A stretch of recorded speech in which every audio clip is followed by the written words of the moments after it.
उसके प्रिवेंशन के लिए या उसके कंट्रोल के लिए कोई अगर हम मेजर ले रहे हैं, कोई स्टेप ले रहे हैं, तो उसको हम इम्प्लीमेंट नहीं कर सकते। तो सबसे पहली चीज़ जो जानने की थी वो ये कि एपिडेमियोलॉजी होती क्या है। एपिडेमियोलॉजी की डेफिनेशन जो है बहुत सारी दी हुई है बुक्स में, उसमें से एक ये सबसे कॉमन और सबसे अच्छी लगी। क्या था कि the study and analysis of distribution pattern and determinants of health and disease condition. एक कोई डिफाइंड पॉपुलेशन है, उसमें हेल्थ और डिजीज से रिलेटेड जो भी उसका पैटर्न है डिजीज का, हेल्थ से डेविएट हो रहा है तो किस तरीके से हो रहा है, उसका डिस्ट्रीब्यूशन, डिजीज का डिस्ट्रीब्यूशन, उसका पैटर्न कैसे वो काज करती है, या और दूसरे फैक्टर्स जो डिजीज को काज करते हैं, उनकी स्टडी और उनको एनालाइज करना। और उस एनालिसिस के बाद हमको जो नॉलेज मिली उसको हम अप्लाई करेंगे किस लिए, प्रिवेंशन ऑफ डिजीज और कंट्रोल। उस डिजीज को प्रिवेंट करने के लिए और कंट्रोल करने के लिए जो हम नॉलेज हमें गेन हुई थी स्टडी और एनालिसिस से, उसको हम अप्लाई करेंगे।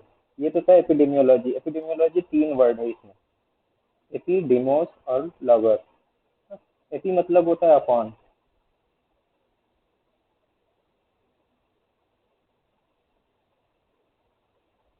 डेमोस आया ह्यूमन के लिए, मैन, और लोगोस के माने स्टडी, उसको पता है। बेसिकली जो स्टडी की गई किससे, ह्यूमन पॉपुलेशन पे करते हैं, किस, ये जानने के लिए कि हेल्थ और डिजीज का आपस में क्या रिलेशन है और किस तरीके से डिजीज फैलती है, उसके पॉजिटिव एजेंट्स क्या हैं, उसके फैक्टर्स क्या हैं उस डिजीज। और जो हमें नॉलेज मिली उसको हम अप्लाई कर रहे हैं उसकी प्रिवेंशन और कंट्रोल करने के लिए। तो एपिडेमियोलॉजी का जो मकसद निकल के आया, सबसे पहले तो ये मकसद आया कि हम उस पॉपुलेशन में हेल्थ और डिजीज का जो डिस्ट्रीब्यूशन है या जो मैग्नीट्यूड है, जो फ्रीक्वेंसी है अकरेंस की उस डिजीज की, उसको जानना। दूसरी चीज क्या थी इसमें, उसके रिस्क फैक्टर्स यानी एटियोलॉजी को जानना, उस डिजीज की एटियोलॉजी, अगर कोई डिजीज हो रही है किसी कम्युनिटी में, किसी पॉपुलेशन में, तो उसके फैक्टर क्या है, उसका रिस्क फैक्टर क्या है, उसके काज क्या है, उसको जानना। और जब ये दोनों चीजें हमें मिल गई तो अब हम इन दोनों से क्या करेंगे, इन इस डेटा को हम इम्प्लीमेंट करेंगे किस लिए, उसके कंट्रोल के लिए, ट्रीटमेंट के लिए, जो भी मेजर हम ले रहे हैं उसमें हम इन डेटा को इम्प्लीमेंट करते हैं। एपिडेमियोलॉजी का यही सीधा साधा मकसद है कि डिजीज फ्रीक्वेंसी को जानना, उसके एटियोलॉजिकल फैक्टर्स को देखना, और इनको देखने के बाद उसके प्रिवेंटिव और कंट्रोल मेजर्स को अप्लाई करना उसके लिए। ये थी एपिडेमियोलॉजी। अब इसमें बहुत सारी स्टडी है एपिडेमियोलॉजी की, जो है इसमें बहुत सारी स्टडीज आती हैं। ये दो टाइप, बेसिकली इसकी दो टाइप्स होती हैं एपिडेमियोलॉजी की।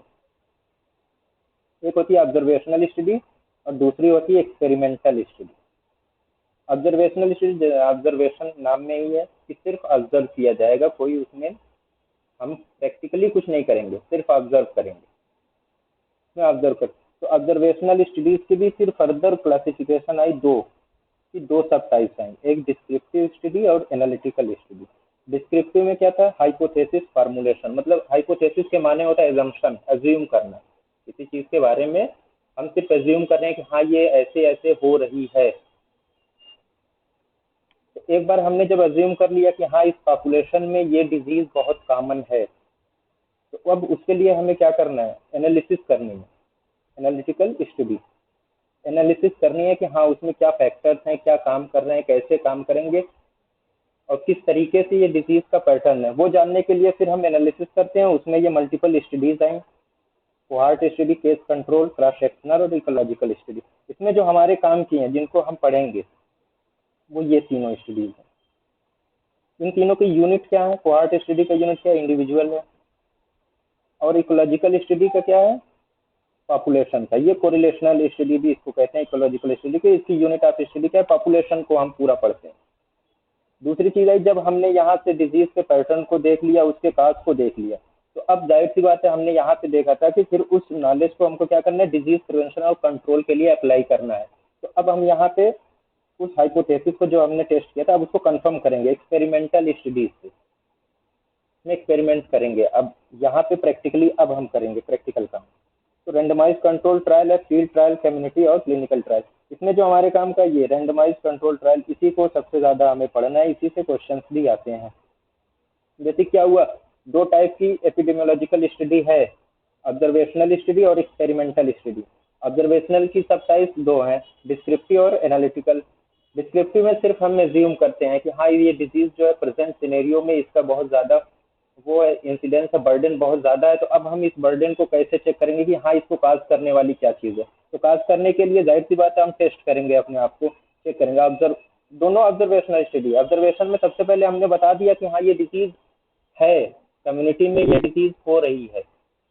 उसके लिए हमने फिर कोई एक स्टडी डिजाइन चूज की, देखने के लिए कि हाँ उसका डिस्ट्रीब्यूशन कैसा है, पैटर्न क्या है डिजीज का, रिस्क फैक्टर्स क्या है, या काज कैसे हो रही है, उसके पॉजिटिव एजेंट्स क्या है। इसके लिए हमने ये मल्टीपल स्टडीज ली, तो ये एनालिसिस के उसमें पोर्शन में आ गई, एनालिटिकल स्टडीज। अब जब हमको एनालिसिस में मिल गया कि हाँ ये इसके इतने फैक्टर्स हैं, रिस्क फैक्टर्स हैं, तो उन रिस्क फैक्टर्स को खत्म करना है, डिजीज है उसको ट्रीट करना है, तब जाके हमारा एक्सपेरिमेंटल स्टडीज शुरू होता है, यानी हाइपोथेसिस कंफर्मेशन। जैसे जब भी आप पीजी में आएंगे इंशाल्लाह, तो वहाँ पे आपको एक रिसर्च का टॉपिक दिया जाता है। उसमें सबसे पहले यही होता है, सबसे पहले आपको हाइपोथेसिस फार्मूलेशन करनी पड़ती है। ये रिसर्च मेथोडोलॉजी और बायोस्टैटिक्स फर्स्ट ईयर पीजी में यही चीज़ पढ़ाई जाती है, उसमें यही चीज़, इन्हीं चीज़ों का जिक्र होता है। सबसे पहले आपको क्या डिस्क्रिप्शन करना पड़ेगा अपनी डिजीज का, कि हाँ प्रेजेंट कंडीशन में या इस सदी में ये इस डिजीज का इंसिडेंस बहुत ज़्यादा है, इस कम्युनिटी में ये डिजीज बहुत ज़्यादा है। आपको एक कम्युनिटी लेनी पड़ेगी, एक पॉपुलेशन लेनी पड़ेगी, उसको डिस्क्राइब करना पड़ेगा। वो हमने डिस्क्राइब कर दिया। अब हमें एक स्टडी चूज करनी पड़ेगी, कोई सी भी। हम स्टडी लेते हैं, नॉर्मली हमें स्टडी मिलती है, हर किसी का अपना टॉपिक होता है। यहाँ पे जो लोग भी होंगे पीजी वाले जो ज्वाइन किए होंगे, उनके पास अपना अपना टॉपिक है। लाइक मेरा टॉपिक है clinical study of pre diabetes patient and comparative evaluation of यूनानी ड्रग्स इन इट्स मैनेजमेंट। अब जब मैंने यहाँ से कंपेरेटिव इवैल्यूएशन ऑफ यूनानी ड्रग्स इन इट्स मैनेजमेंट, ये चीज आ गई मेरे एक्सपेरिमेंटल स्टडी में। और पहला क्या था, the clinical study of pre diabetes patient. Study कर रहे हैं, पहले तो हम स्टडी करेंगे प्री डायबिटिक पेशेंट का, उसके बाद अब हम उसे इम्प्लीमेंट करेंगे। जो इम्प्लीमेंटेशन का पार्ट आएगा वो एक्सपेरिमेंटल स्टडी में आता है। इसलिए हाइपोथेसिस होती है, एजम्पशन होता है। हाइपोथेसिस बहुत लंबी है, नल हाइपोथेसिस, अल्टरनेट हाइपोथेसिस, सब चलता रहता है। बायोस्टैटिक्स की क्लास में ये पढ़ाया जाएगा पीजी फर्स्ट ईयर में। तो ये थी टाइप ऑफ एपिडेमियोलॉजिकल स्टडी। अब जब हमने एपिडेमियोलॉजी पढ़ ली, थोड़ी सी जान गए, हमने एनालिसिस कर ली, तो इन्हीं एनालिसिस के नतीजे में हमें कुछ डिटर्मिनेंट्स भी मिलते हैं, जिनको हम इंडिकेटर भी कहते हैं। इंडिकेटर, जिन्होंने पिछली बार तैयारी की होगी उन्होंने बहुत सारे इंडिकेटर्स पढ़े होंगे, लाइक सर्वाइवल रेट है, केस फर्टिलिटी रेट है, इंसिडेंस रेट है। ठीक, ये सब जो है ये इंडिकेटर्स है। इनको फिर ब्रॉडली जो क्लासिफाई किया गया, मोर्टेलिटी इंडिकेटर और मॉर्बिडिटी इंडिकेटर। इसके अलावा डिसेबिलिटी इंडिकेटर है, और जो कंट्रोल प्रोग्राम्स होते हैं उनके इंडिकेटर्स अलग हैं। हर चीज़ के इंडिकेटर हैं। तो इवन दैट हम नॉर्मल उसमें भी कहते हैं ना, बाइक चला रहे हैं उसमें भी इंडिकेटर है, वो बताता है किस तरफ जाना है। तो इंडिकेटर्स जो थे वो बताते हैं, सिर्फ वो बताने का काम करते हैं कि यहाँ किसी चीज़ का बर्डन क्या है। यहाँ डिजीज से रिलेटेड हम देख रहे हैं, तो डिजीज का बर्डन क्या है, उसका कैसे वो डिस्ट्रीब्यूट है उस पूरे पॉपुलेशन में, उस पूरे एरिया में, उसको हम कहते हैं इंडिकेटर। दो सबसे कॉमन जो इंडिकेटर्स हैं हमारे पास, मोर्टेलिटी और मॉर्बिडिटी इंडिकेटर। मोर्टेलिटी के नाम में जाहिर है कि भाई डेथ से रिलेटेड इंडिकेटर्स हैं, जो डेथ को बताते हैं। तो सबसे कॉमन है क्रूड डेथ रेट, फिर है life expectancy, infant mortality rate, child mortality rate. ये सब ढेर सारे हैं, ये सब मोर्टेलिटी इंडिकेटर्स हैं, जो डेथ से रिलेटेड इंडिकेटर जिनको हम कहते हैं। इसमें एक चीज़ ये लाइफ एक्सपेक्टेंसी, लाइफ एक्सपेक्टेंसी हमने पढ़ रखी होगी जब हम पीक्यूएलआई और एचडीआई पढ़ रहे थे। हाँ, life expectancy at birth, life expectancy at age 1। वो क्या था, वो बता रहा था कि ये बच्चा पैदा हुआ है तो अब इसकी लाइफ एक्सपेक्टेंसी कितनी हो सकती है अंडर नेचुरल कंडीशन, अगर उसे कोई डिजीज नहीं हुई। तो हम ये अज्यूम ही तो कर रहे हैं कि अगर वो जिंदा रहा तो 60 साल जिंदा रहेगा, उसकी ये लाइफ एक्सपेक्टेंसी है। हाँ, तो लाइफ एक्सपेक्टेंसी क्या है, जिंदा रहते हुए हम उसके मौत को बता रहे हैं कि इतने साल बाद इसकी मौत हो जाएगी नॉर्मल कंडीशंस में। तो लाइफ एक्सपेक्टेंसी को बताया गया कि ये पॉजिटिव मोर्टेलिटी इंडिकेटर है। ये सिर्फ ये यही एक चीज इसमें है।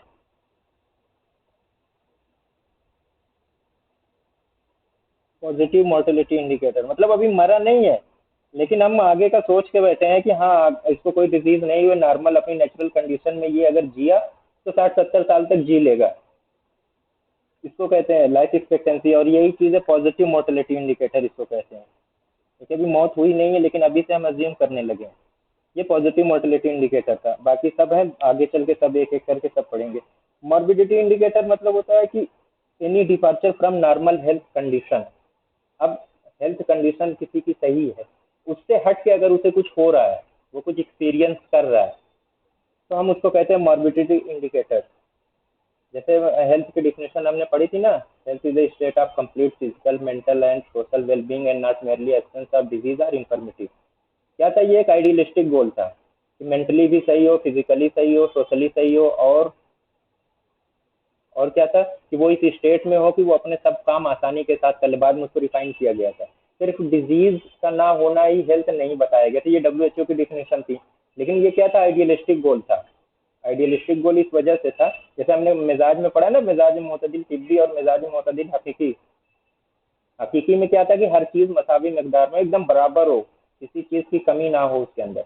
तो नेचुरल कंडीशन में अगर देखें प्रेजेंट सिनेरियो में, तो हर किसी को कोई ना कोई परेशानी तो है, वो किसी न किसी मॉर्बिडिटी से जूझ रहा है।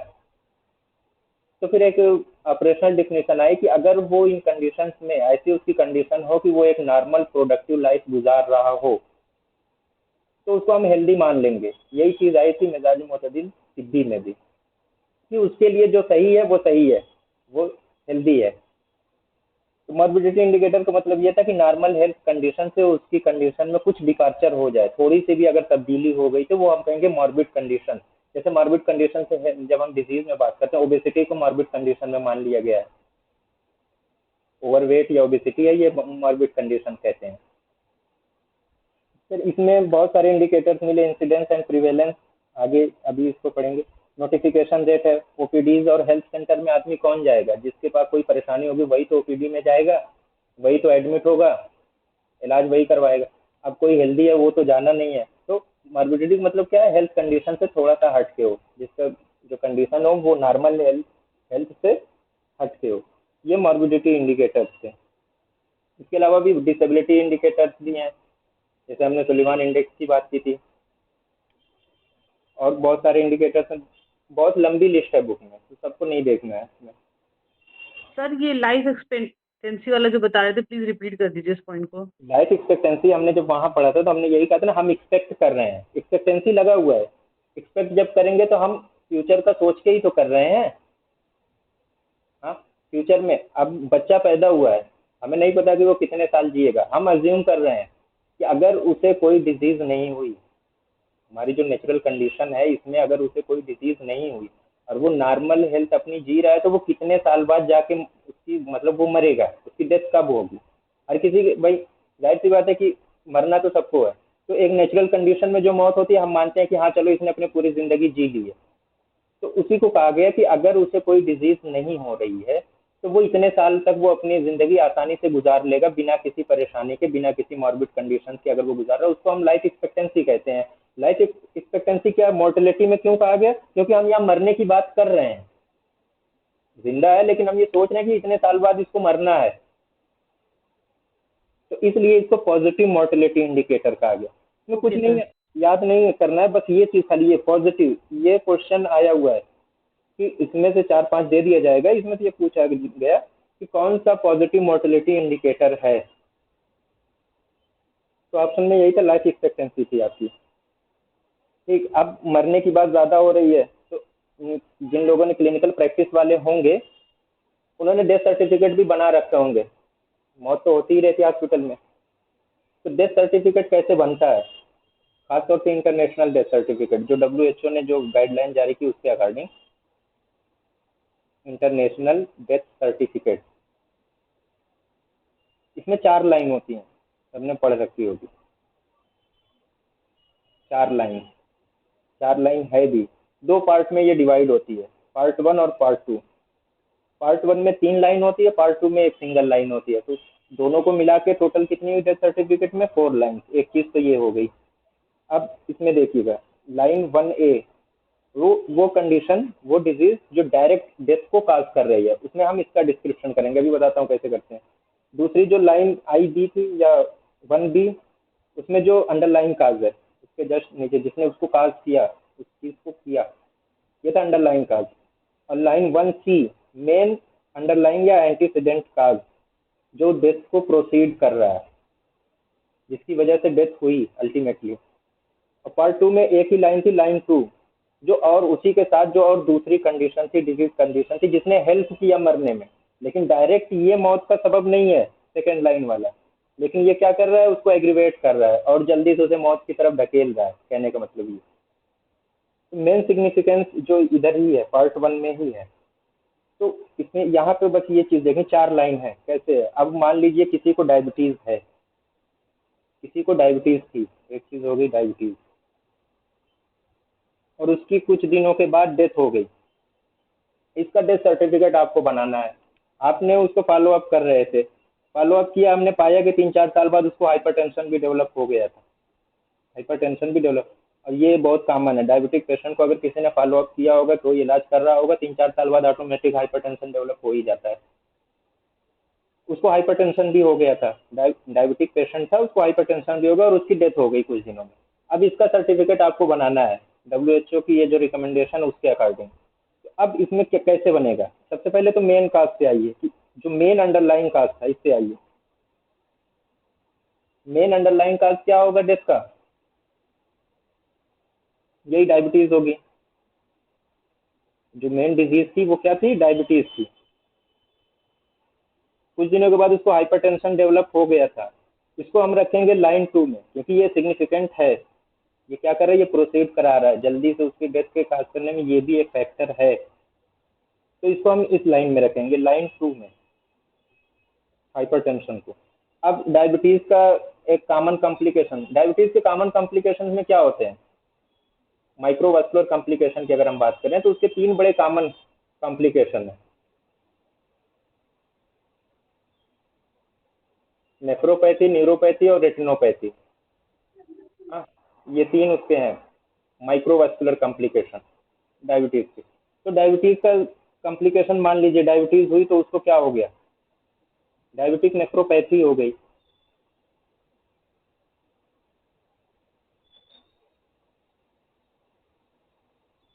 डायबिटिक नेफ्रोपैथी हो गई। ये क्या था, ये अंडरलाइन काज है। इसकी वजह से नेफ्रोपैथी के बाद क्या हो जाएगा, अगर नेफ्रोपैथी हो गई तो आगे इससे रिलेटेड क्या कंडीशन आ सकती है जो फॉरन डेथ काज करा दे। नेफ्रोपैथी के बाद रीनल फेलियर ही तो आएगा, OPD होगा। रीनल फेलियर, रीनल फेलियर आएगा। तो मेन काज क्या हुआ, रीनल फेलियर हो गया।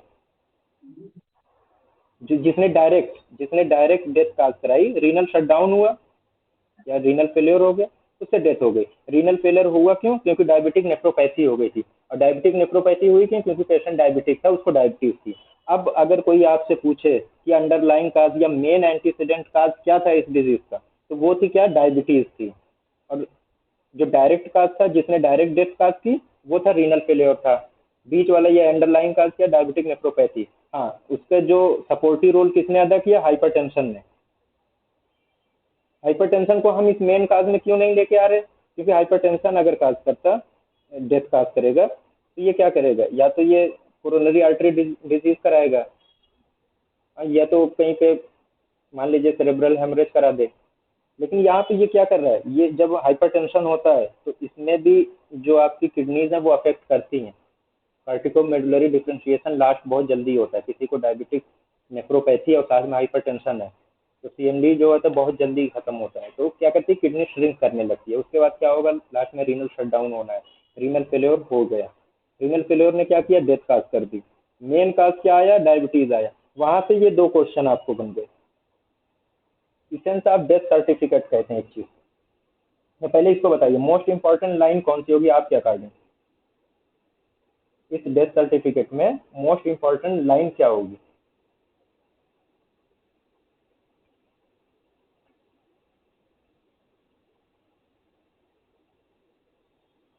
किसी को नहीं पता,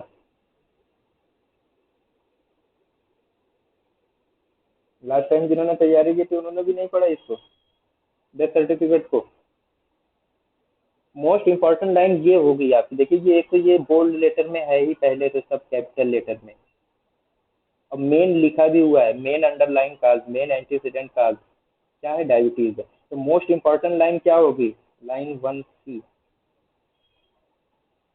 ये आपकी जो है मोस्ट इंपॉर्टेंट लाइन है इस पूरे डेथ सर्टिफिकेट में। और इसी को हम कहते हैं इसेंस ऑफ डेथ सर्टिफिकेट, इसी को हम कहते हैं इसेंस ऑफ डेथ सर्टिफिकेट। यही लाइन IC या 1C, ये आपका है इसेंस ऑफ डेथ सर्टिफिकेट। ये इस तरीके से क्वेश्चन आया हुआ है कि essence of death certificate, international death certificate में कौन सी लाइन है जिसको इसेंस ऑफ डेथ सर्टिफिकेट कहते हैं। अगर किसी को ये याद है मोस्ट इंपॉर्टेंट लाइन वही चीज़ है, इसेंस ऑफ डेथ सर्टिफिकेट भी उसी को कहते हैं। तो इस पूरे सर्टिफिकेट में दो चीज़ काम की मिली। एक तो ये कि इसमें टोटल 4 लाइन होती है। ऑप्शन में ये पूछ दिया अगर आपसे कि इंटरनेशनल डेथ सर्टिफिकेट में कितनी लाइन है, 4 लाइन है। पार्ट 1 में 3 लाइन है, पार्ट 2 में 1 लाइन है। उसका मेन जब सबसे मोस्ट इंपॉर्टेंट लाइन क्या है, लाइन 1C, और इसी को हम कहते हैं इसेंस ऑफ डेथ सर्टिफिकेट। ठीक, ये इसमें किसी को कोई कंफ्यूजन?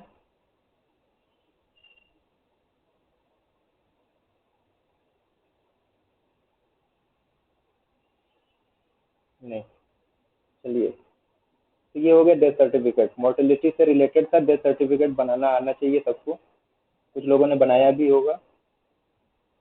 अब टाइम डिस्ट्रीब्यूशन, ये चीज़ मैंने पढ़ा रखी है, एक बार फिर से इसको फिर देख लीजिएगा, इस पर नज़र मार लीजिए।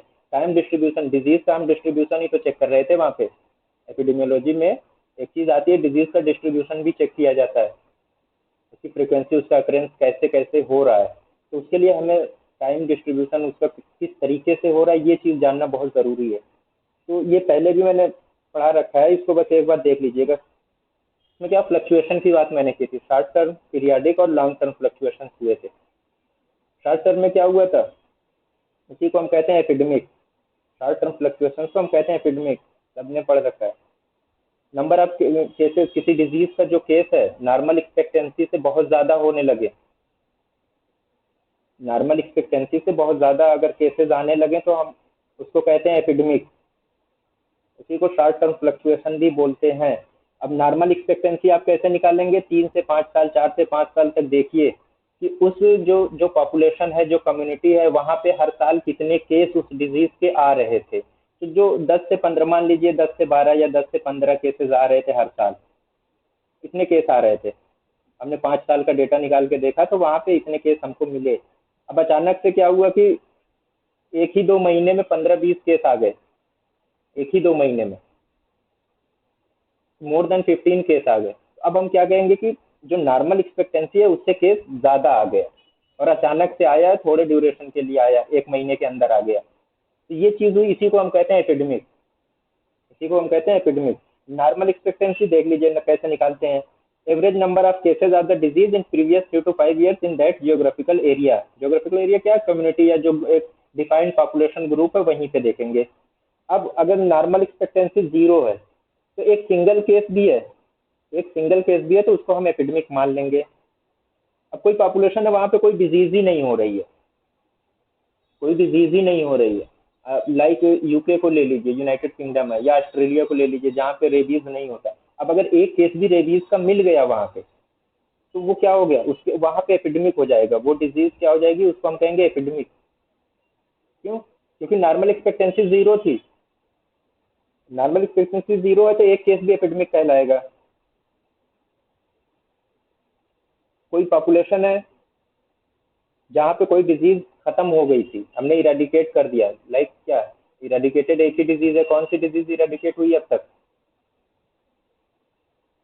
Small pox. Small pox.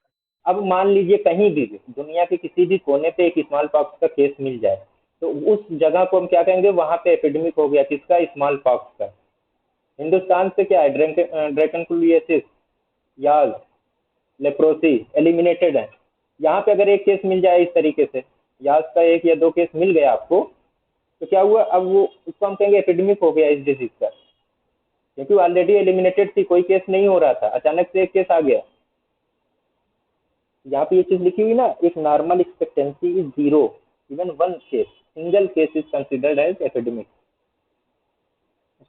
Short term fluctuation अगर कहीं पे दिया है तो आप एपिडेमिक जरूर ध्यान में रखिएगा कि ये एपिडेमिसिटी की बात हो रही है। अब पीरियाडिक फ्लक्चुएशन क्या था, कुछ वक्फे के लिए फ्लक्चुएशन हो रहा है एक खास वक्त के लिए, फिर नॉर्मल एक्सपेक्टेंसी आ जा रही है। तो उसको 2 तरीके से बांटा गया, एक तो सीजनल ट्रेंड में, दूसरा साइक्लिकल ट्रेंड में। एक क्या था, सीजनल ट्रेंड, दूसरा साइक्लिकल ट्रेंड। सीजनल में क्या हुआ, सीजनल वेरिएशन हो रहा है, सीजनल वेरिएशन हो रहा है उस डिजीज के अकरेंस में, डिजीज के होने में। क्यों हो रहा है, चाहे वेक्टर वेरिएशन हो, वेक्टर वेरिएशन का मतलब ये जितने भी वो काज करते हैं लाइक हाउस फ्लाइज हैं, आपकी मॉस्किटोज हैं, इनको वेक्टर का नाम दिया गया। इनमें कोई वेरिएशन हो जाए, कोई म्यूटेशन हो जाए जिसकी वजह से ये इनकी फ्रीक्वेंसी बढ़ जाए, इनकी तादाद बहुत ज़्यादा बढ़ जाए, कहीं और से ये आ जाए उस इलाके में और एक खास वक्त के लिए आए फिर ये गायब हो गए, तो ये इन्वायरमेंटल फैक्टर चेंज हो जाए, जहाँ पे बहुत बारिश हो रही थी अचानक से वहाँ पे ठंड पड़ना शुरू हो जाए, ठंड पड़ना शुरू हो जाए तो अपर रेस्पिरेटरी इन्फेक्शन कॉमन हो जाएंगे। या हर्ड इम्यूनिटी के बारे में मैंने बताया था, कोई पॉपुलेशन है वहाँ पे अगर मोर देन 50% को हमने इम्यूनाइज कर दिया तो जो बाकी बचे हुए लोग हैं वो भी उनके इन्फ्लुएंस में आके इम्यूनाइज हो जाते हैं। ये हर्ड इम्यूनिटी का ये कंसेप्ट था। एक चीज और बताई थी मैंने, रिंग इम्यूनाइजेशन, किसी को याद है कि रिंग इम्यूनाइजेशन किसे कहते हैं? बहुत दोनों एक दूसरे से बहुत मिलते जुलते हैं, हर्ड इम्यूनिटी और रिंग इम्यूनाइजेशन। वो रिंग जिस घर में होता है वो। बताइए।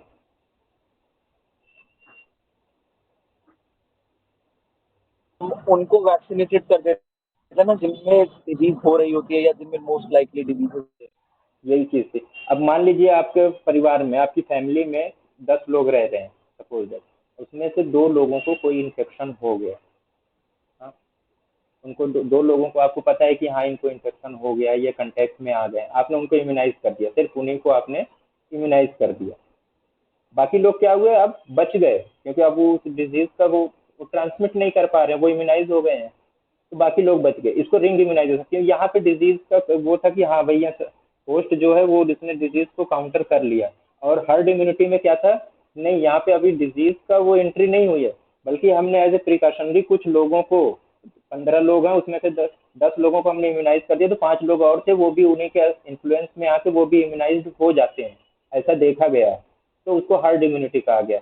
रिंग इम्यूनाइजेशन में क्या था, डिजीज पर्सन मौजूद था उसको हमने सिर्फ इम्यूनाइज कर दिया था, बाकी लोगों को छोड़ दिया था। ये था कंसेप्ट। सीजनल ट्रेंड हो गया। सीजनल ट्रेंड में जैसे अर्ली स्प्रिंग में मीजल्स का कॉमन है, upper respiratory tract infection winters में आते हैं, जीआईटी के इन्फेक्शन समर्स में आते हैं, रेनी सीजन में मैंने कहा था स्किन डिजीजेज बहुत ज़्यादा कॉमन होती हैं रेनी सीजन में। साइक्लिकल ट्रेंड क्या था कि एक छोटे से वक्त के लिए, चाहे वो वीक्स हो, डेज हो या इवन ईयर्स हो, 2 से 3 साल, 4-5 साल, उसमें किसी डिजीज का अक्रेंस होता है। मान लीजिए कोई डिजीज है 2 साल के बाद हो रही है, तो हर 2 साल बाद अगर वो हो रही है, हर 2 साल बाद वो रिपीट हो रही है, उसको हम कहेंगे साइक्लिकल ट्रेंड।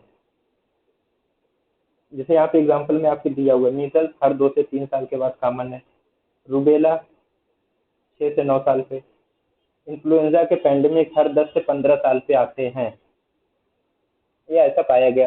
तो इनको साइक्लिकल ट्रेंड के जमरे में लेके आए। फ्लक्चुएशन ये हुआ periodic fluctuation. Long term fluctuation या सेक्युलर ट्रेंड, इसमें एक चीज बताई थी मैंने, कोई डिजीज है उसको हम डिकेड्स में देखते हैं, 15-20 साल, 25 साल, जिसको दहाई कहते हैं, 2 दहाई, 3 दहाई, 4 दहाई, 4 दहाई मतलब 40 ईयर।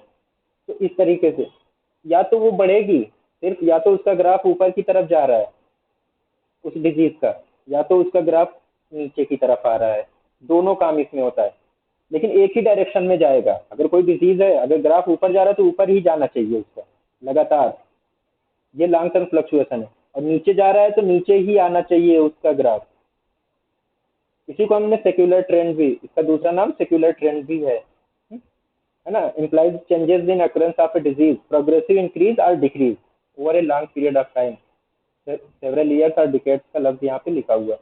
अब एक ही डायरेक्शन में होगा, ये भी इसकी जो खासियत है, एक ही डायरेक्शन में होना चाहिए। लॉन्ग टर्म फ्लक्चुएशन में एक ही डायरेक्शन में होना चाहिए, चाहे ऊपर की तरफ चाहे नीचे की तरफ। बड़े मैंने इसका एक क्वेश्चन भी दिया था, बहुत सारे लोगों का गलत भी हो गया था। कम्युनिकेबल डिजीजेज हैं जैसे डिप्थीरिया, पर्ट्यूसिस, पोलियो, और भी ले लीजिए बहुत सारी disease, chicken pox, measles.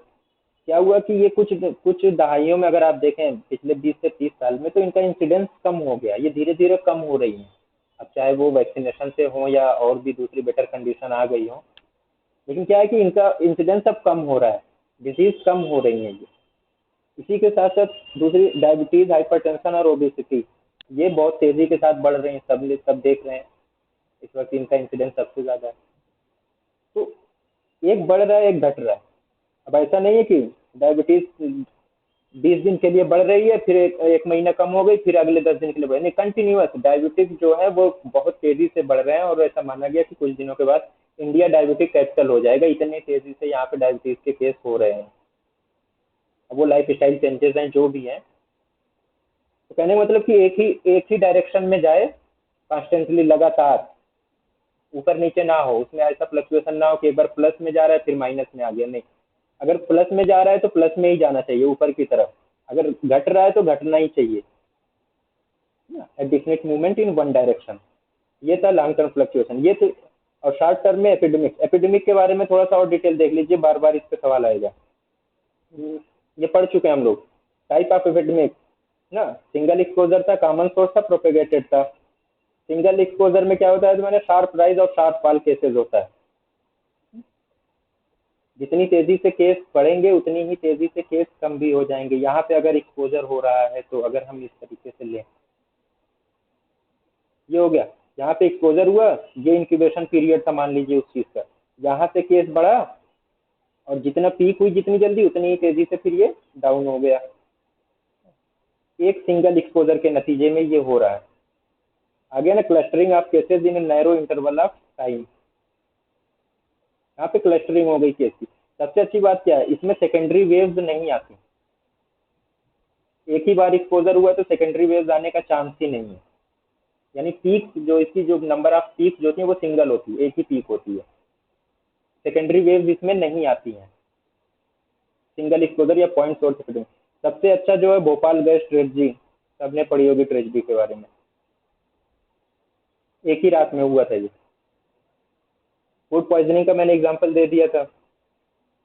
Common source या कंटिन्यूअस रिपीटेड एक्सपोजर एपिडेमिक में क्या था, केसेस तो बढ़ते हैं बहुत तेजी के साथ, लेकिन लग गया यहाँ पे, क्यों? तो जो कम होने का जो चांस है ना, वो कम उतनी तेजी से नहीं होते जितनी तेजी से बढ़ते हैं, सेकेंडरी वेव्स आ जाती हैं इसमें।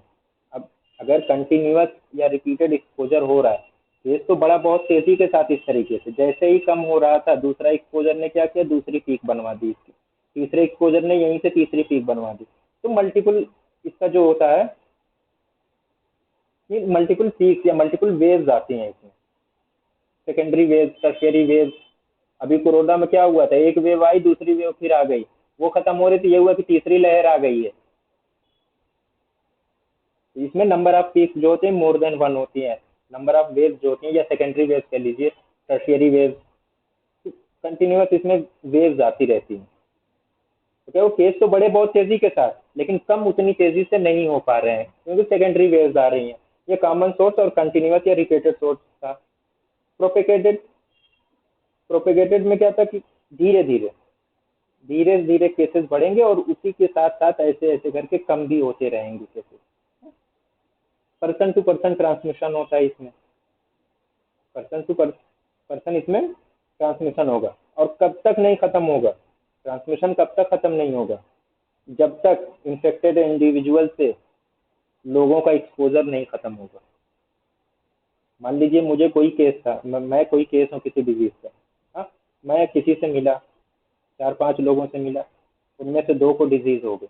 अब ये कहीं और गए, कोई मान लीजिए बाहर चला गया, दिल्ली मुंबई कहीं, वहाँ ये 4-5 लोगों के बीच अगले 2-3 दिन में मिल गए, यहाँ 2-3 लोगों को केस हुआ। तो ये क्या हुआ कि ये धीरे धीरे बढ़ रहा है, धीरे धीरे इसके केस बढ़ते रहेंगे, इसी को कहते हैं प्रोपेगेशन। धीरे धीरे बढ़ता है और उसी के साथ ऐसे ही धीरे धीरे कम भी होता है, जब तक कि आखिरी इन्फेक्टेड पर्सन से जो ससेप्टिबल होस्ट हैं वो ना खत्म। अब मान लीजिए ये इन्फेक्टेड पर्सन यहाँ पे था, ये तीसरा वाला, ये क्या हुआ कि ये मुंबई गया और वहीं पे ये रुक गया, कहीं ऐसी जगह स्टे कर दिया जहाँ पे ससेप्टिबल इससे मिलने नहीं आए। ये 8-10 दिन तक, या उस डिजीज का जो इंक्यूबेशन पीरियड था वहां तक इससे किसी ने मुलाकात नहीं की। अब ये क्या हुआ कि ये डिजीज यहीं से रुक जाएगी, अब नहीं फैलेगी। लेकिन अगर उसी इंक्यूबेशन पीरियड के दौरान कोई इससे मिल गया होता तो वो फिर आगे बढ़ा देता उसको, इसी को कहते हैं प्रोपेगेशन। कांटेक्ट नहीं होगा तो नहीं बढ़ेगी, कांटेक्ट होता रहेगा डिजीज बढ़ती रहेगी। का सबसे अच्छा एग्जांपल यही था, ट्यूबरकुलोसिस और HIV का। हाँ, प्रोपेगेशन के जरिए ही ये फैलती हैं। टाइप्स ऑफ एपिडेमिक, ये PDF जो है उसमें भी ये दिया हुआ है सब। अब एपिडेमिक हमने पढ़ लिया, एंडेमिक क्या होता है, यहाँ से अगर आप देखें क्या था, clearly excess of normal expectancy. अब अगर नॉर्मल एक्सपेक्टेंसी किसी डिजीज की है 10 से 15 केस वो कंटिन्यूअस वहाँ पे हो रहे हैं, तो क्या वो डिजीज क्या हुई, एंडेमिक हो गई वहाँ की, उसी को हम कहते हैं एंडेमिक। कि कंटिन्यूअसली यूजुअल एक्सपेक्टेड फ्रीक्वेंसी उस पॉपुलेशन में अगर पाई जा रही है, कोई कम्युनिटी है, कोई विलेज है, टाउन है, डिस्ट्रिक्ट है, अगर वहाँ पे एक एक्सपेक्टेड फ्रीक्वेंसी ये है कि हाँ हमने मान लिया कि हाँ 15 केस हर साल आ रहे हैं, आ ही रहे हैं, कभी 14 आए, कभी 15 आए, 14 आए, 15 आए, तो ये नॉर्मल फ्रीक्वेंसी थी, एक्सपेक्टेड थी कि हाँ इतने आएंगे ही, अगले साल भी आ गए, ठीक है भाई, पिछले साल भी आ रहे थे, इस साल भी आ गए, कोई बात नहीं। ये डिजीज क्या हुई, एंडेमिक हो गई। और जब इसी से ज़्यादा हो गया अचानक से, तो वो क्या हो जाती है, एपिडेमिक हो जाती है। टाइप्स ऑफ एंडेमिक में क्या चीज़ थी, दो, हाइपर एंडेमिक और होलो एंडेमिक। हाइपर एंडेमिक में क्या था कि डिजीज जो है बहुत हाई लेवल पे, अपने जो हाईएस्ट लेवल उसका पॉसिबल है इंसिडेंस प्रिवेलेंस का, वहीं पे पाई जाए। मतलब अगर अब मैं कह रहा हूँ 10 से 15 केस पाए जा रहे थे एंडेमिक में, हाइपर एंडेमिक में क्या होगा कि यहीं पे रहेगा, ये वाला नहीं टच करेगा, यहीं पे हर साल 14-15 ऐसे केस आएंगे, इसको हम कहेंगे हाइपर एंडेमिक। और क्या है कि affect all age group equally, हर एज ग्रुप को वो इफेक्ट कर रही है वो डिजीज। दूसरी चीज थी होल एंडेमिक, ये मैंने कहा कि ये स्पेसिफिक होती है, एज स्पेसिफिक हो, लाइक चिल्ड्रन में खास तौर से कहा गया कि most of the children population को जो डिजीजेज होती हैं कॉमन होती हैं। अच्छा, मीजल्स है, मीजल्स क्या बच्चों में ही कॉमन है, ज़्यादा कॉमन किसमें है, बच्चों में ही है। पोलियो का एज ग्रुप क्या है, बच्चों वाला ही है। तो इसमें जो डिजीज एंडेमिसिटी जो है उसको हम कहते हैं होलो एंडेमिक, इस अर्ली लाइफ में ही हो रही है, बच्चों में ही हो रही है, इसको हम कहते हैं होलो एंडेमिक। ये थी हाइपर एंडेमिक और होलो एंडेमिक। पेंडेमिक हर कोई जानता है, इसको शायद बताने की जरूरत भी नहीं है। बहुत बड़े पॉपुलेशन एरिया को जो जो डिजीज कवर कर ले, यानी कई कंट्रीज में फैल जाए, मल्टीपल कंट्रीज में फैल जाए, या अगर एक ही कंट्री बहुत बड़ा है उसके मल्टीपल स्टेट में वो डिजीज फैल जाए, तो उसको हम पेंडेमिक कहते हैं। एग्जाम्पल सबने देखा है कोरोना वाला। स्पोरेडिक केसेस क्या है, स्कैटर्ड, वो बिखरे हुए, किसी का एक दूसरे से कोई कनेक्शन नहीं है, और ना ही उनका कोई सोर्स ऑफ इन्फेक्शन का पता चल रहा है। एक केस दिल्ली में हो रहा है, दूसरा केस केरला में हो रहा है, तीसरा कश्मीर में हो रहा है, चौथा राजस्थान में हो रहा है। इस तरीके से बिखरे हुए केस हैं, अलग अलग टाइम पे हो रहे हैं। हो सकता है डिजीज एक ही हो, लेकिन अलग अलग वक्त में अलग अलग जियोग्राफिकल एरिया में अगर हो रहा है, तो जाहिर सी बात है सबके अलग अलग फैक्टर्स भी होंगे, तो एक दूसरे से उनका कोई कनेक्शन नहीं रह जाएगा। इसी को हम कहते हैं स्पोरेडिक या स्कैटर्ड अबाउट, बिखरे हुए केसेस ये होते हैं। ये तो हो गया थोड़ा सा टाइम डिस्ट्रीब्यूशन डिजीज का कैसे करते हैं, ये एपिडेमियोलॉजी का ही ये पार्ट है, एपिडेमिक एंडेमिक या फ्लक्चुएशंस जो पूरा था। ये दूसरी या तीसरी बार मैं इसको पढ़ा रहा हूँ। अभी भी किसी को अगर कोई कंफ्यूजन हो तो वो पूछ ले।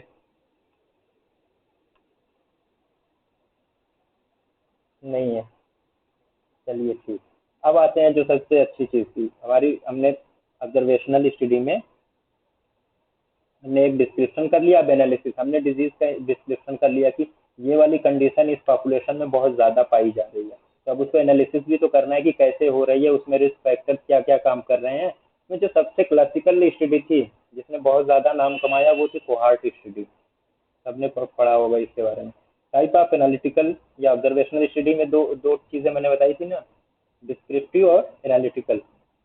तो ये एनालिटिकल स्टडी है हाइपोथेसिस टेस्टिंग के लिए, हमने एक एज्यूम किया था, कोई एजम्पशन किया था, किसी चीज़ के बारे में हमने सोचा था, उसको पेपर पे लिखा कि हाँ ये डिजीज है, ये कंडीशन है जो हेल्थ से अलग है। तो अब उसको हम टेस्ट करेंगे कि हाँ कैसे हो रही है, क्या उसके फैक्टर्स हैं, क्या पॉजिटिव एजेंट्स हैं, उसको जानने के लिए। तो ये एनालिटिकल स्टडी है कोहार्ट स्टडी। इसके बहुत सारे नाम हैं, ये जो सब दिख रहे हैं ना, prospective study, forward looking study, cause to effect study, exposure to outcome, risk factor to disease, incidence study और follow up study. Cohort study में बेसिकली क्या करते हैं, कोहार्ट जो नाम दिया गया, ये सब नाम इसी के हैं। कोहार्ट इस वजह से नाम दिया गया कि इसमें जिन इंडिविजुअल्स को लिया गया था उनको कोहार्ट का नाम दिया गया, जो सैंपल लिया गया था, जो इंडिविजुअल्स थे इस स्टडी में, उनको कोहार्ट का नाम दिया गया। और बेसिकली ये स्टडी जो हुई थी, ये सबसे पहले स्टडी हुई थी 1948 में, अमेरिका का एक टाउन था फ्रेमिंगम, फ्रेमिंगम हार्ट स्टडी सबने पढ़ी होगी, वहाँ पे हुआ था। वहाँ पे देखा गया कि coronary artery disease, coronary artery disease बड़ी कॉमन हो रही है, तो उसको देखने के लिए 20 साल सर की सबसे पहले कहाँ पे हुआ था? ये जो हुई थी America, United states of America में एक टाउन है फ्रेमिंगम नाम का, 1948 में हुई थी। उसमें मल्टीपल स्टेट है, उस स्टेट का नाम बड़ा खतरनाक है, नाम ही नहीं याद, किसी को प्रोनाउंसिएशन ही नहीं हो रहा है, MASCHUOOT करके कुछ इस तरीके से ये स्टेट था। इसमें जो टाउन था वो फ्रेमिंगम था, देख लीजिएगा। 1948 में ये स्टडी हुई थी, फ्रेमिंगम हार्ट स्टडी के नाम से ये जानी गई थी। इसका एग्जाम्पल है ये वाला वो हार्ट स्टडी का, 20 साल तक चला था। इसमें मोर देन 5000 5,500 के करीब जो थे सैंपल लिए गए थे, जिसमें से 69% ने उसमें हिस्सा लिया था बाद में उस स्टडी में। इसमें क्या किया गया, 2 ग्रुप बनाए गए और कुछ रिस्क फैक्टर्स को आइडेंटिफाई किया गया, लाइक क्या, ओबेसिटी, स्मोकिंग, ब्लड प्रेशर। इन चीज़ों को सामने रख के उन लोगों को 20 साल तक फॉलो अप पे लिया गया था, फॉलो अप किया गया कंटिन्यूअसली। कुछ नहीं कर रहे हैं, बस देख रहे हैं, ऑब्जर्व कर रहे हैं ना, ऑब्जर्वेशनल स्टडी है। हम इंटरवेंशन नहीं कर रहे हैं कि हाँ चलो भाई तुम लाइफ स्टाइल चेंज करो या चलो तुम ये दवा खाओ, तुम एक्सरसाइज करो, नहीं, कुछ नहीं करना, बस हम सिर्फ ऑब्जर्व कर रहे थे। वहाँ पे क्या हुआ, सिर्फ ऑब्जर्व किया जा रहा था या इस टाउन में, बर्मिंघम में 20 साल तक ये स्टडी चली थी। तो उसमें ये पाया गया, 2 ग्रुप बनाए गए थे, एक में रिस्क फैक्टर्स डाल दिए गए, यही वाले, ये लिखा ना रिस्क फैक्टर टू डिजीज, ये स्मोकिंग, ओबेसिटी, ये सब रिस्क फैक्टर वाले ले लिए गए। एक ग्रुप में था जो स्मोक करते थे, सिगरेट या वगैरह जो भी पीते थे। इसके अलावा इनका बीपी भी बढ़ा हुआ था, हाँ, ओबीज भी थे ये लोग, सीरम ट्राइग्लिसराइड या कोलेस्ट्रॉल लेवल भी इनका हाई था। ये सब मल्टीपल फैक्टर्स एक ग्रुप में दे दिए गए, मान लीजिए। तो ये कहा गया कि एक्सपोज्ड ग्रुप था ये एक्सपोज्ड ग्रुप था इन चीज़ों से। एक नॉन एक्सपोज्ड ग्रुप उसी टाउन से, फ्रेमिंगम से ही दूसरा ग्रुप जो बनाया गया था, जो स्टडी था उसमें से जो दूसरा ग्रुप उन्होंने बनाया नॉन एक्सपोज्ड का, उसमें ये सब चीज़ें नहीं थी। बाकी क्या थे, सेम एज ग्रुप था, एक ही जगह के रहने वाले थे, एक ही टाउन के थे, बाकी कंडीशन सेम थी, मेल फीमेल का रेशियो जो डिस्ट्रीब्यूशन था सेम ही था, कोई दिक्कत नहीं थी। बस ये था कि इसमें रिस्क फैक्टर डाल दिए गए, इसमें रिस्क फैक्टर नहीं थे। अब इनको 20 साल तक फॉलो अप किया गया। उसके बाद जो स्टडी के जो नतीजे आए, इंटरप्रेट किया गया, एनालिसिस के बाद जो पाया गया, उसमें ये देखा गया कि जो लोग स्मोकिंग करते थे उसमें कोरोनरी आर्टरी डिजीज का इंसिडेंस ज़्यादा था। हाइपरटेंसिव पेशेंट था, उसमें भी हार्ट डिजीज कॉमन थी। ओबीस पेशेंट था, उसमें भी हार्ट डिजीज ज़्यादा। और जिसने अपना वेट रिड्यूस कर लिया किसी वजह से, इन्हीं में से एक्सपोज्ड ग्रुप में से जिसने स्मोकिंग छोड़ दी या किसी वजह से बिना किसी के इन्फ्लुएंस में आए हुए, या जिसने ओबेसिटी को कम कर दिया, ये देखा गया कि नॉन ओबीस पेशेंट में इसका इंसिडेंस, हार्ट डिजीज का इंसिडेंस कम पाया गया, हार्ट डिजीज का इंसिडेंस कम पाया गया। तो ये स्टडी का नतीजा यही निकला था। लेकिन क्या हुआ कि बहुत लंबी स्टडी है, ये हर डिजीज के लिए पॉसिबल नहीं है।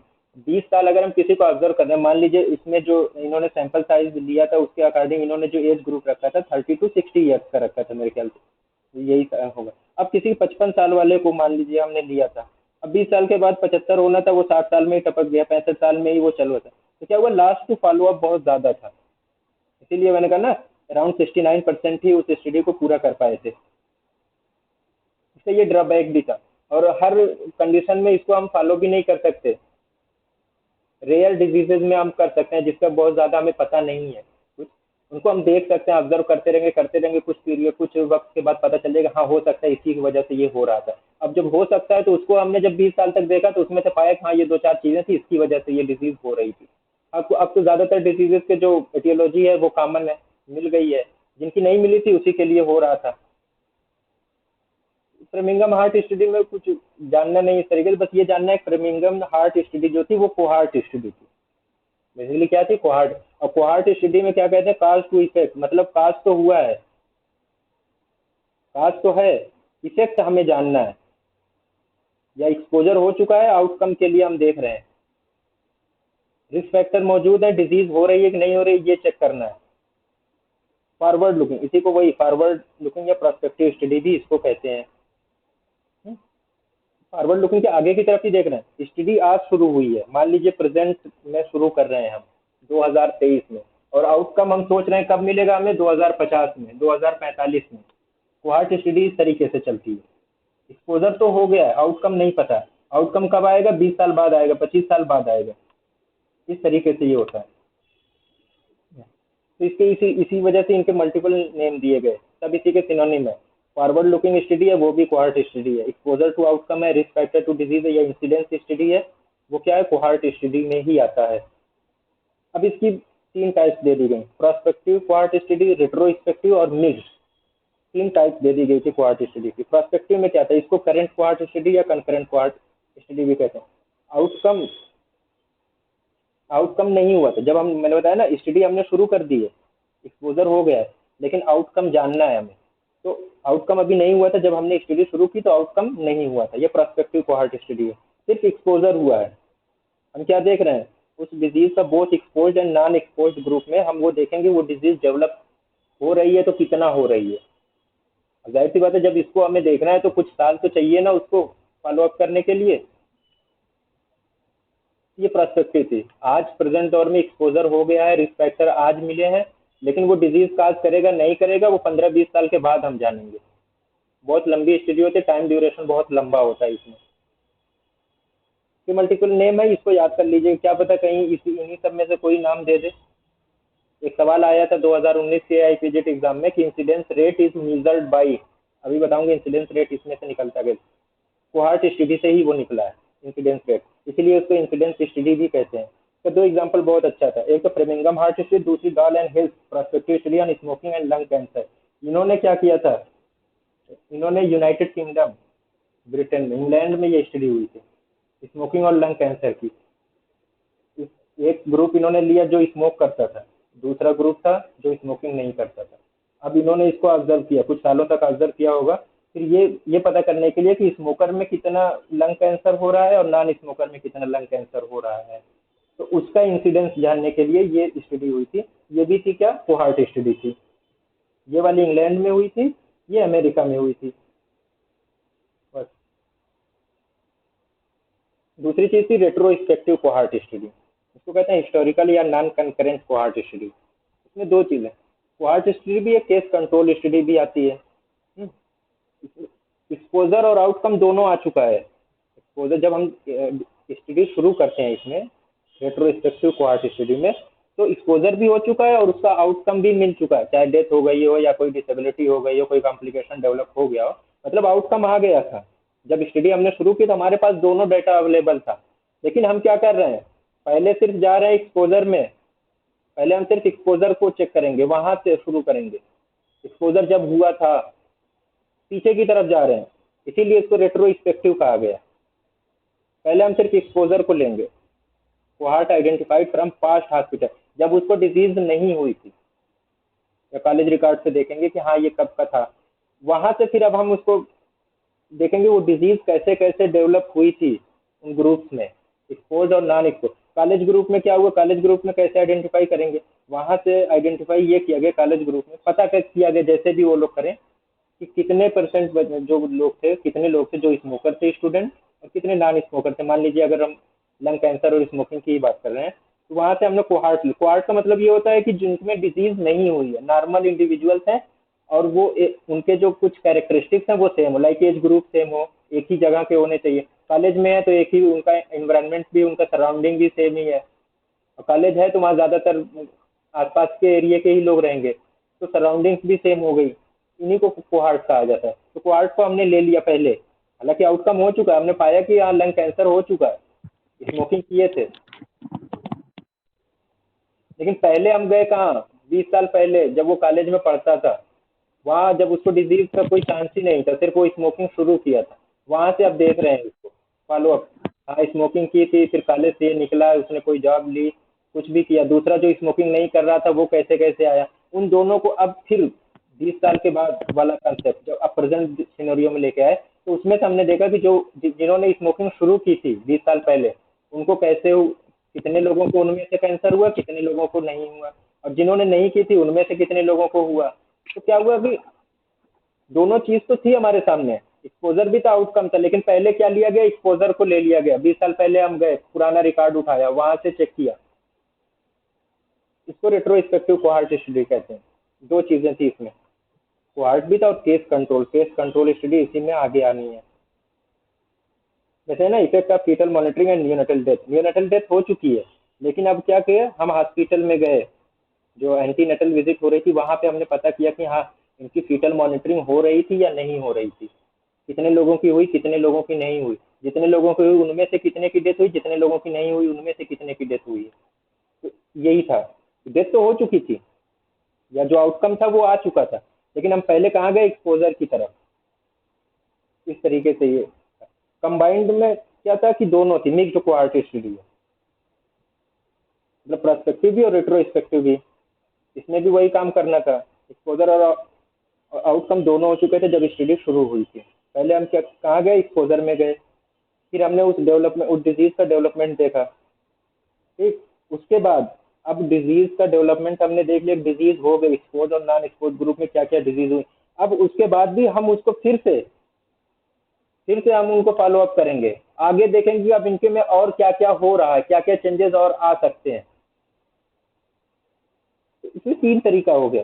पहले हम कहाँ गए, एक्सपोजर की तरफ, आउटकम मिल चुका था हमें, आउटकम भी मिल चुका है। अब आउटकम के बाद हम फिर से इनको फॉलो अप कर रहे हैं, आगे और क्या क्या कॉम्प्लिकेशंस डेवलप हो सकते हैं या इसके नतीजे में और क्या क्या चीजें सामने आ सकती हैं। ये था कंबाइंड प्रोस्पेक्टिव और रेट्रोस्पेक्टिव का।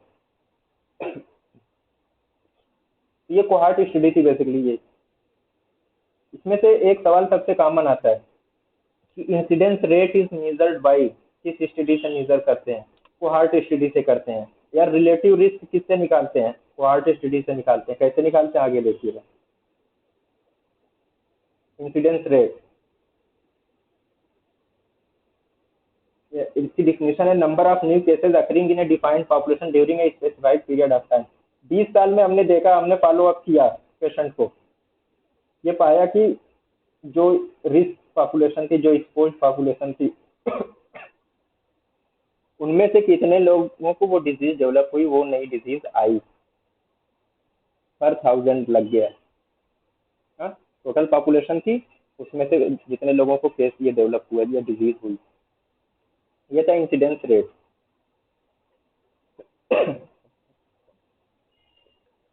ठीक, ये तो था इंसिडेंस। और इंसिडेंस रेट निकला कब, जब हमने डेटा जो हमें मिला हमने उसको एनालाइज किया, उसके बाद जाके हमने ये पाया कि हाँ इतने लोगों को ये डिजीज डेवलप हुई। जिन लोगों को डिजीज डेवलप हुई, जो हमारा सैंपल था, जो हमारा पॉपुलेशन का सैंपल था, उन्हीं में से तो हम बताएंगे कि हाँ इतने लोगों को ये डिजीज हुई थी।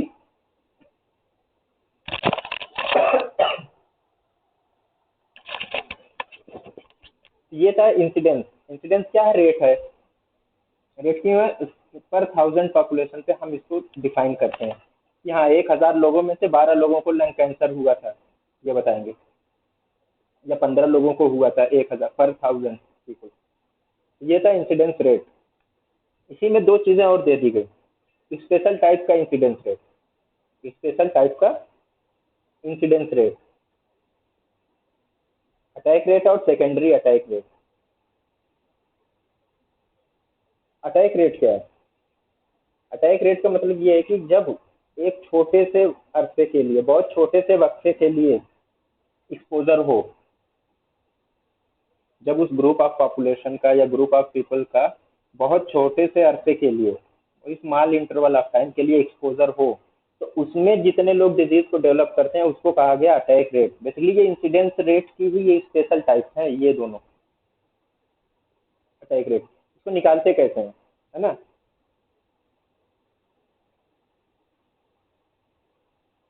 Number of new cases develop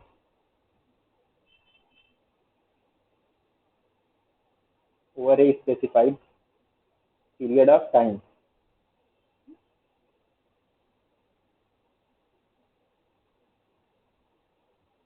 इसी दौरान जो ये स्पेसिफिक टाइम पीरियड था, इसी में पॉपुलेशन जो रिस्क पे थी,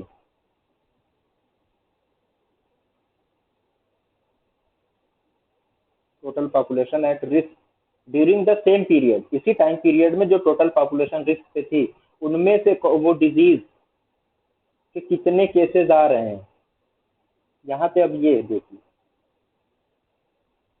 मल्टीप्लायर इसका है 100, ये हमेशा परसेंटेज में बताई जाती है।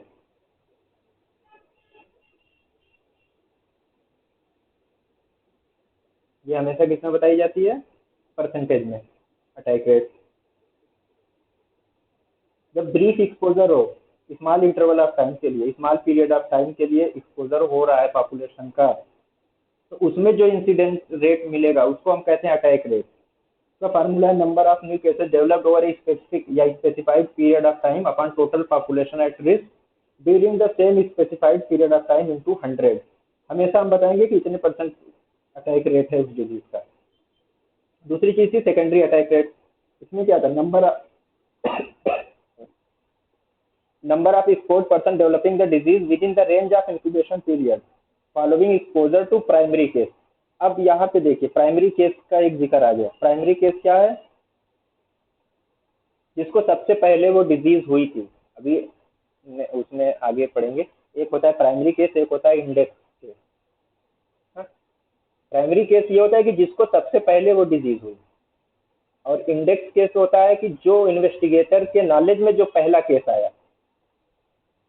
मान लीजिए मैं किसी डिजीज को इन्वेस्टिगेट कर रहा हूँ, कोई स्टडी कर रहा हूँ, मेरे नॉलेज में जो पहला केस आएगा वो इंडेक्स केस होगा मेरे लिए। हो सकता है उससे पहले किसी को वो केस हो चुका हो। जो पहला केस जिसको हुआ था एक्चुअली वो था प्राइमरी केस। अब सपोज दैट मैं प्राइमरी केस हूँ और बजाय मैं ऑनलाइन पढ़ाने के मैं क्लास में पढ़ा रहा था, मुझे टीबी थी, 4 बार मैं खांस गया। आगे वाले लोग थे उनका एक्सपोजर ज़्यादा हो गया और अभी इंक्यूबेशन पीरियड चल ही रहा था। उनको जितने लोगों को वो डिजीज होगी, अब जितने लोगों को वो डिजीज होगी वो उस डिजीज का टीबी का वो सेकेंडरी अटैक रेट हो जाएगा। हाँ, इसकी जो डिफिनेशन है number of expose person developing the disease within the range of incubation period, ये हुआ upon total number of expose या ससेप्टिबल कॉन्टैक्ट इनटू 100। यहाँ भी 100 है। सेकेंडरी अटैक रेट हमेशा परसेंटेज में आता है, याद रखिएगा। लेकिन इसको कैलकुलेट जब करते हैं सेकेंडरी अटैक रेट को, तो इस प्राइमरी केस को हटा दिया जाता है। मान लीजिए 15 लोगों की क्लास में स्ट्रेंथ थी, मैं 16वां था, मैं प्राइमरी केस था, मुझको लेके 16 लोग हुए थे। हाँ, 16 लोग हुए मुझको लेके, क्लास की स्ट्रेंथ थी कितना? 15। तो 15 लोग क्या थे? ससेप्टिबल थे। मैं जब खांस दिया मैंने, मुझे टीबी थी, तो ससेप्टिबल कितने थे? 15 लोग थे। और 15 लोगों में से 5 लोगों को टीबी हो गई। अब इसको यूँ कर दीजिए,